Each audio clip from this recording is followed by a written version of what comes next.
This is the Mad Alchemist again, and this is not a new one for me, but actually it's a really old one for me.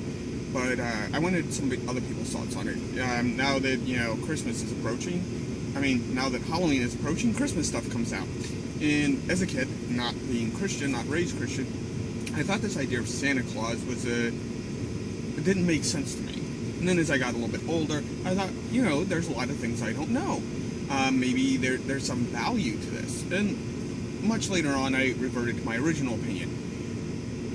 It's like trolling your own kids. This idea that you convince these children that there's some magical being that can travel all around the world in one night, in the middle of the night. It just didn't make any sense. It didn't add up to anything that I could see, or that there was no examples of anything that could do anything like this. Even and this idea that you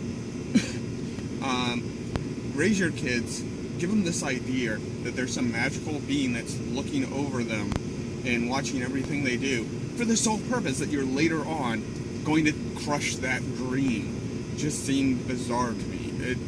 And I obviously at that time, people didn't talk about trolling, but I think that's what it is. People are trolling their own kids, and it just seems really odd to me, not being raised Christian. And maybe for some Christians who did grow, or people who aren't religious now, as a kid this made sense somehow. How do you view that? For people who were raised believers, people who weren't raised believers, I'm just curious about other people's opinions about Santa Claus and trolling. Okay, that's it.